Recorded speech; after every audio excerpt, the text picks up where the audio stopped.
So looks like everyone got a pretty good handle of that. And just once again, when you really boil it down, it's like there's kind of like what, 4 primary movements here. There's the back roll, the sit through, the inward turtle, and the front roll.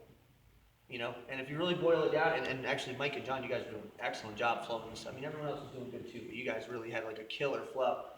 Just like everywhere they go, there's one of those 4 movements. What we're going to utilize now is we're going to talk about one of the more problem areas you encounter from the back roll, which is going to be the front headlock. And really, front headlock will present itself, you know, in anything. Even if I do, like, say, your knee cut, it's possible that as I knee cut, okay, or as I turtle, he gets to a front headlock, he grabs the head and arm, right? And then we're here. I would say it's less common from, it's less common from the inward turtle, just because they have to cover so much ground to get around you. So, you know, like basically by the time, let's go back to that one more time. If like we go really slow, he said as he's knee cutting, by the time that he's front headlocking, I can kind of front roll. I might front roll into a stack like this, but again, then we just run it back. You're good to go. Another thing to think about, if you guys, I don't want to get too deep into the weeds on this. We can't cover every single facet, but one thing to think about too is get me in a stack. If they are beginning to stack you, no, early on, right here. He's gonna start to stack me. Let me get everyone over here.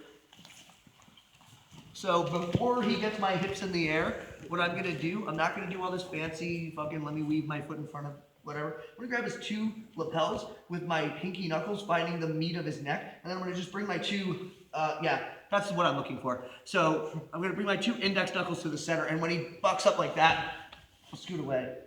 So if I catch you early, let's say you're down in this thing, let's say you're on your back, and I get like you're here, just grab my 2 lapels, make the pinky knuckles touch my, like kind of the outsides of my carotid arteries, and then make your index knuckles touch the middle. Yep, just like that. And then they will back up. You will not get, they will not back up. And all you need is that. You just need me to back up enough that I go like, and you reset. So if you front roll into that, grab their collars. You're just doing this. Okay? But I ended up in a front headlock. Let's say you did stack me. Boom. He throws me over his shoulder, and I back rolled. But you see, like the path to the front headlock is very simple here, right? And for the sake of simplicity, John, I'm just going to have you hold like kind of like an arm, like this. Okay. Now, the first thing I'm going to think about here, guys, really, actually, let me loosen you up for just a minute. What we're really going to talk about is just putting that sit through into use. Okay. That sit through is going to apply in a couple different ways from the situation. Now, it's not to say that you won't get stuck here. If you have a guy who's really good at front headlock stuff, Jeremy is a good example of this. They could trap you up in here pretty good. And honestly, I mean, it's like you do kind of, front headlock's a bad spot to end up in. But you got to have answers from even bad positions. So, you know, again, it goes back to the thing I was talking about earlier, right? Nobody's ever been like, oh, you hear what happened to Steve? What happened? He got in a fist fight. Oh, how'd it go? He didn't get tapped. Right? Like, you know, you got to get the fuck out of there, is what I'm saying. If he gets in front of get the fuck out of there. Okay? You can't just sit there. He's in the advantageous position. Well, that's where you're at. So, but we're going to talk about utilizing the sit through in 3 very simple ways. I'm not going to get too deep into the weeds on the mechanics of this because I don't want to take up too much time. We could do like a whole semester on front headlock stuff. But I just want to show some basic applications. So really think about the principles of what's going on here. And we can dial in the mechanics later if you find yourself leaning towards one escape or the other. So option 1, you have the front headlock. This is the easiest. They're all going to be sit throughs. Option 1 is on the side that he has my armpit, I'm underhooking. I step up that foot and I skewer my leg in a half guard. A lot of times that weight distribution, so let's go back. Have you noticed? His weight went really far forward, and what did that hand do? Posted, right? He didn't want to fall on his face. So if they don't let go of your neck, if they're like thinking Darce choke, a lot of times, like go ahead and like cinch that up real tight, and he's thinking Darce choke, a lot of times like he'll just like roll himself. And then you start working your posture to break that grip.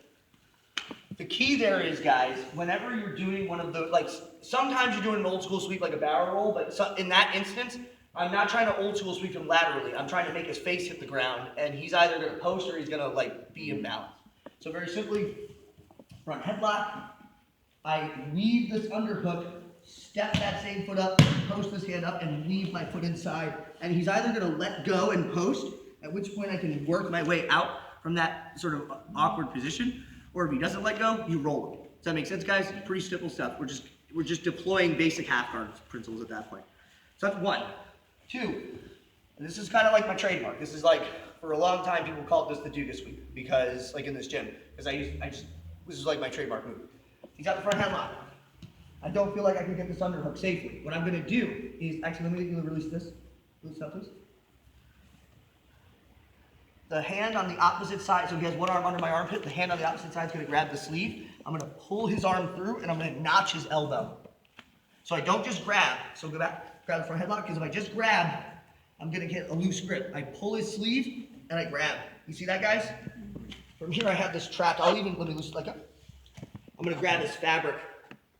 So I have his elbow trapped, and I have the kimono. So pull that arm free. I got him really yoked up here.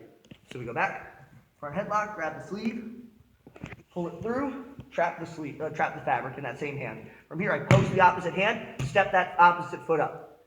From here, guys, the whole key to this path, or this sweep, is twofold. There's 2 major keys. One is, I do a big sit through as far laterally as possible. If I sit through kind of close to his knee, I won't get much. But check this out, the farther away from him I get, he already starts falling. Number 2, possibly even more importantly, my sweep here, this is what everyone, like I would say everyone, but this is the most common mistake people make. They get it, they go here, actually maybe this will punch, that's okay. I'm here, step, and they go like this. Like they're fucking Randy Savage dropping an elbow drop. This is not the sweep. The sweep is, I facilitate a position by dragging the elbow across the center line, trapping the arm. My elbow kind of becomes my post, and then watch this, guys. So stay solid. I get like a good wide position, and then watch this. And just look up. From here, can you rotate your feet towards the wall? All right, from here, so we'll go back to kind of where you were. Yep. I'm not trying to turn this way. That's stupid. Don't do that. My shoulder finds his ribs. It's like bridge. I wrap, I turn. I use my posture to attack that grip. Does that make sense? So invisible opponent.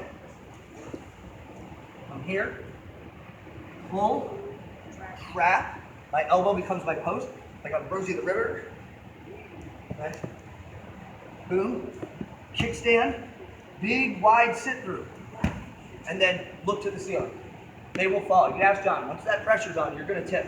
At that point, I look at the hips. I bridge my shoulder onto their belly, and I turn. And I use posture to break the grip. Okay? Does that make sense, guys? Last one. Grab me one more time. Let's say we'll go facing this direction. Same arm. Let's say I can't quite, if I get you bring yourself to the right over. Perfect. Let's say I don't feel like that's accessible. Like maybe I feel like you can kind of get the arm, but his base is too solid. Maybe your base is real wide or something, right? And I don't feel like it's there. What I'm going to do is do the opposite. Free hand posts, opposite foot steps up, right? From here, I'm going to look through this hole and sit through and bomb my shoulders to his armpit. From here, if I keep standing away, I'm going to get this rock and roll arm bar right here. Or go to the hips and reverse. So I'll do that kind of real time. We're here. I'm thinking about getting this arm, and he's like base is out real heavy, and I don't think I'm going to get out. So I posture through, sit. I have this arm bar right here. So the arm bar, let's rotate this way. It's going to be, I grab his thumb in my 2 palms, my back is against his ribs, and I scoot forward while I pinch my elbows. Invisible, let me check. So I'm not like lifting it up, I'm going here, leaning back, and then dragging my butt across the mat while I pinch my elbows tight. So I'll show my gym already. So number 1, front headlock. I get this underhook. Step that foot up. Post up. Sit through. He's either going to, see how like at this point, I'll just take him over, go back. If I sit through, he'll post. And then I'm here and work off the center line.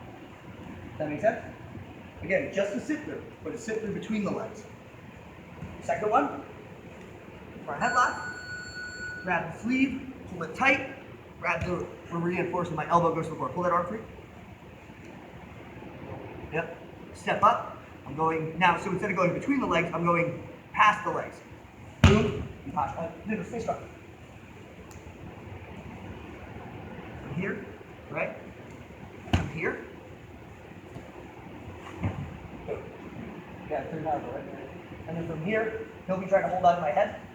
So I bridge up, turn, and then posture. Get it same grip. So right. Yeah. And then the last one, same grip. I start setting this up, and he bases out. Right. So I'm going to look through that tunnel and sit there. Boom. And then I'm pushing his shoulder forward. He might just front roll, in which case, take top of me. Right. But the arm bar's there as well. Do you want to see the details of that arm bar? Can I get you to that? Just get just turtle that facing your head that way. You'll just skip all the nuances. So his shoulders to the floor, and I'm here.